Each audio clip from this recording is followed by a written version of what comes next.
E sobre a importância justamente da Rainha Elizabeth II, não só para os britânicos, mas para todo o mundo, nós vamos conversar agora ao vivo com o professor e também historiador de política Iberê Moreno. Iberê, muito prazer tê-lo conosco aqui no Jornal Jovem Pan. Eu queria que o senhor falasse justamente aí dessa importância desse reinado que foi tão longevo. Muito boa noite.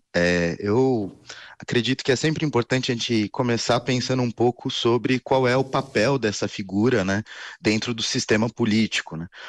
A rainha, assim como toda a monarquia, ele representa, na verdade, o chefe de Estado. Eles têm, então, uma preocupação, uma proposta aí de representar o Reino Unido como um todo, né, com esse papel muito grande e muito importante, porque eles têm esse papel, inclusive, ritualístico, né?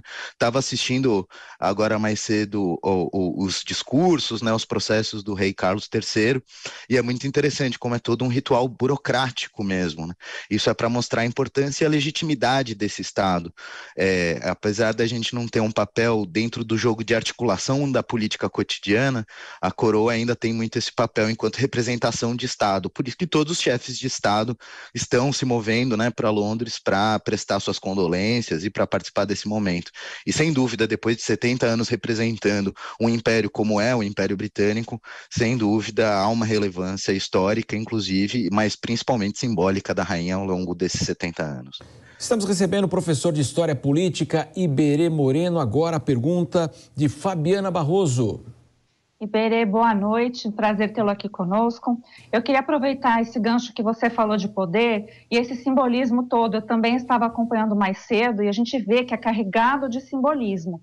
Esse simbolismo, principalmente para as pessoas comuns que estão ali ou assistindo pela TV ou passando, tem esse peso de trazer um poder real, não de realismo, um poder fático mesmo, que vai além desse poder que a gente sabe, né, de sistemas presidencialistas ou puramente presidencialistas. E lembrando aqui, eu gostaria que você falasse do papel da monarquia britânica, que ela jamais, nesses últimos anos, principalmente da Rainha Elizabeth, ficou longe do poder constitucional. Sim, sim.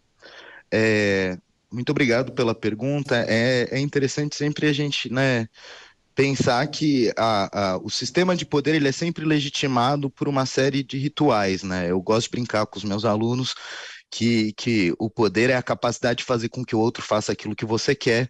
Então, o poder ele está dentro de um espaço muito mais complicado da gente perceber na sua materialidade. Por isso que a gente cria burocracia, a gente cria rituais, né?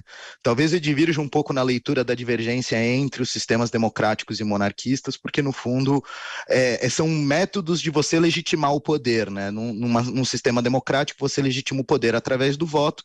No sistema monárquico, o reconhecimento do chefe de Estado é hereditário, né? Essa que é a grande diferença nos dois casos. Acabei concentrando na primeira pergunta, você poderia repetir a segunda parte? A segunda foi, eu mencionei que a Rainha Elizabeth sempre levou junto com ela esse poder Sim. constitucional, né? Sempre fez questão de falar a respeito e trazer a força da Constituição.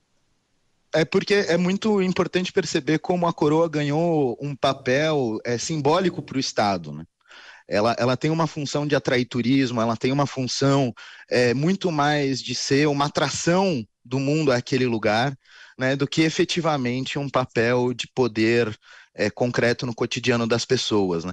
Tanto que é sempre bom lembrar que outros presidentes no mundo também estão sujeitos a esse, né, esse poder simbólico, que é o caso do Canadá, por exemplo, e são então países que, na verdade, tem muito mais a preferência de manter esse sistema, e para a própria coroa isso é interessante, porque é uma situação importante, onde você só carrega um fardo simbólico, né? O chefe de Estado ele só tem esse papel sempre simbólico, de representar o país nessas instâncias, né?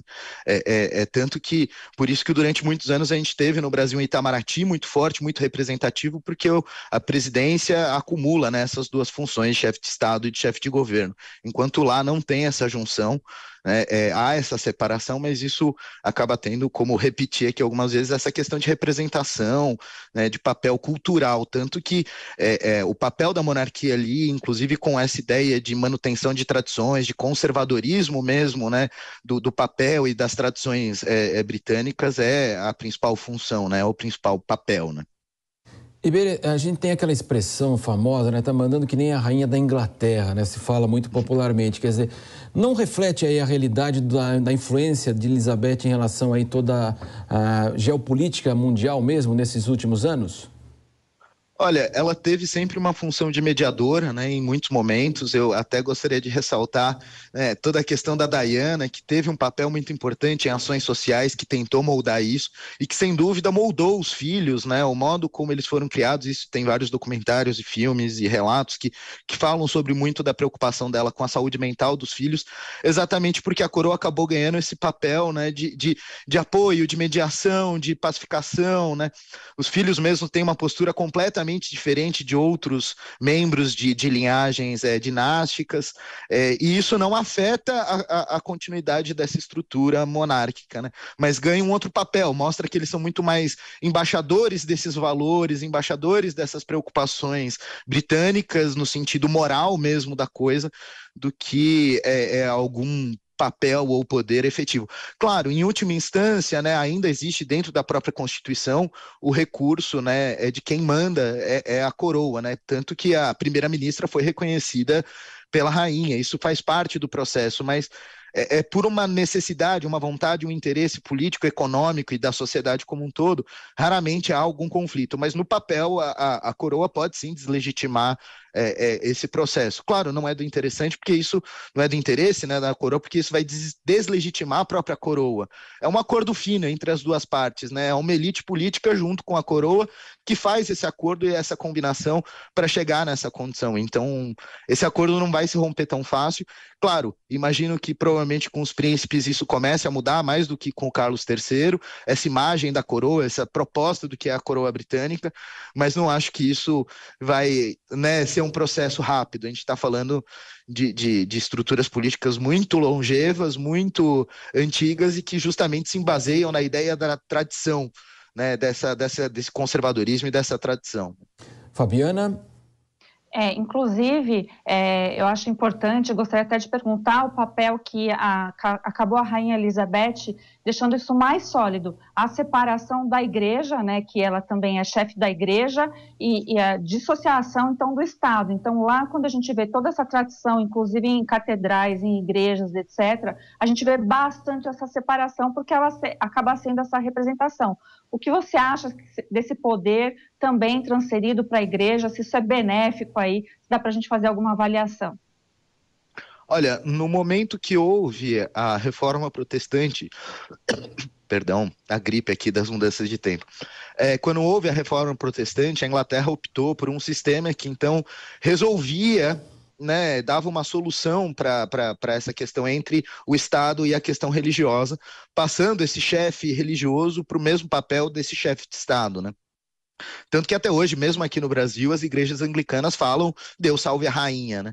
Essa separação, ela, claro, vem num progressivo afastamento, principalmente no sentido de intervenção, mas no sentido simbólico ainda há uma conexão muito forte, até porque isso faz parte dos próprios ritos, né? É muito interessante, tanto o Estado quanto a igreja são espaços de muitos rituais, né, ainda mais quando a gente vê dentro de estruturas mais antiquadas ou mais de outros formatos, como a monarquia, que então se fiam muito nessa ideia dos rituais, né? Por exemplo, né, nas imagens que estavam mostrando agora há pouco do soldado que bate 3, 4 vezes no chão, né, todos os netos que tem que olhar exatamente para baixo, e aí me lembro, né, da notícia do soldado que até desmaiou depois de ficar 6 horas de pé. Então, assim, são muitos símbolos para tentar testar bravura, coragem, respeito, né? Isso tudo para tentar legitimar esse poder, para tentar legitimar essas condições. Então, a igreja, claro, ela vai pouco a pouco se separando, porque assim como no caso do Estado, é interesse para a própria igreja que ela tenha essa liberdade e essa capacidade, né? A igreja anglicana, claro, ela tem já sua autonomia há muito tempo, mas ela ainda presta esse respeito. Então, eu entendo que cada vez mais a gente vai ter um perfil de igreja, né? A igreja anglicana, em linhas gerais, é até uma igreja relativamente progressista, pensando no todo do que são espectros de igrejas tão tradicionais como a anglicana, né? Berê, a Inglaterra participa, nesse momento vive aí transformações profundas, né? O Brexit vai entrando de fato aí definitivamente no dia a dia, né, do cidadão da Inglaterra, né? inglês. E fica toda essa expectativa também dessas mudanças, porque quando foi feita a consulta, ao que parece, a classe política imaginava que haveria uma rejeição e houve uma aprovação, e agora todos os reflexos econômicos e políticos dessa decisão, e nós temos também, justamente agora, nesse momento, claro, a perda da rainha. Com certeza isso já começa a ser o primeiro fardo do Carlos III, né? Ele vai ter que lidar com essa questão, ele vai ter que se apresentar enquanto um líder forte. É um dos grandes papéis da coroa, sempre foi esse, os grandes discursos, tanto que tem filmes sobre isso, né? Sobre essas dificuldades e essas questões do discurso, a importância desse papel de liderança no sentido, quero até usar a palavra espiritual mesmo, porque está ligado a essa identidade, a uma ideia de passado, a uma ideia de um grande momento de valor daquele lugar. Então, sem dúvida, agora é um momento que vai ser de grande demanda de liderança do Carlos III para que ele tenha esse papel, né, de reconhecer e de incentivar essas propostas, ainda mais pegando, né, um governo recém-trocado, né, da nova primeira-ministra, entrando então já sobre essa pressão de demandas por novas políticas, e sem dúvida o Carlos III vai ter que tomar posturas, tomar atuações, de divulgar, de apoiar, né? Foi até falar da notícia agora antes, né, da questão da economia de energia. Isso já é um dos efeitos que a gente vai ver dessa recessão que vem vindo, né? E que vai ser agravada no caso da Inglaterra por causa do Brexit, porque eles têm um colchão muito mais complexo e uma série de estruturas tributárias e alfandegárias que eles não tinham antes, né? Isso sem dúvida deixa a economia inglesa muito abalada e muito em risco, e vai precisar de algum reforço, assim como a gente já viu em outros momentos, né? Ressalta aqui momentos de guerra, a própria atuação da Elizabeth durante a Segunda Guerra, de ir para o fronte, de se mostrar como um modo de tentar evocar essa vontade, o trabalho, a dedicação do povo, né? É esse imagético mesmo da identidade de nação. Eu acho que isso com certeza vai ser trabalhado, e vamos ver as próximas páginas aí do que vai de fato acontecer, quais vão ser as posturas tomadas, até porque o Carlos III já tem se mostrado como talvez uma figura não tão carismática quanto a mãe, e até porque os filhos já são muito mais reconhecidos como mais carismáticos do que o pai, incluindo a toda a questão da princesa Diana e todos os revés que tem com a imagem, né? Tanto que os tabloides todos no Reino Unido estão absurdamente alvoroçados aí. Não foram só os memes aqui no Brasil falando sobre ele, mas os próprios tabloides lá em terras britânicas. Professor Ibirê Moreno conversando conosco, agora mais uma vez você, Fabiana Barroso. Eu queria então aproveitar e dizer que houve uma grande polêmica no dia de hoje com relação ao príncipe Harry, porque ele não tinha mais autorização, né, para vestir a vestimenta ali militar, e foi concedida pelo próprio pai, que é o rei agora.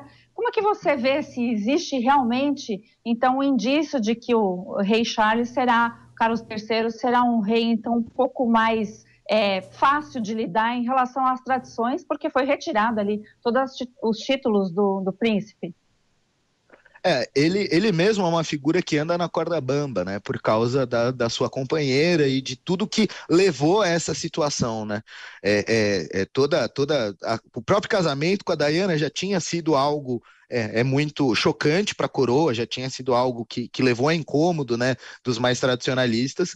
Então isso já tinha colocado ele numa postura mais rebelde, né, se eu posso usar assim a palavra. E claro, ainda mais com o novo casamento, ainda deixou ele mais flexível, sem dúvida.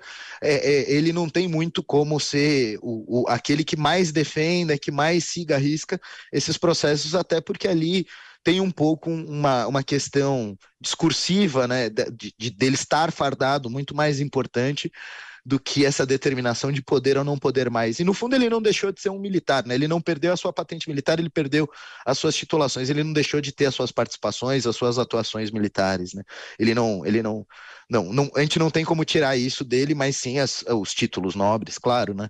Então acho que até foi um gesto até mesmo de aproximação, de mostrar já um gesto até de mostrar gentileza, de mostrar aproximação do próprio rei com seus filhos de novo, né?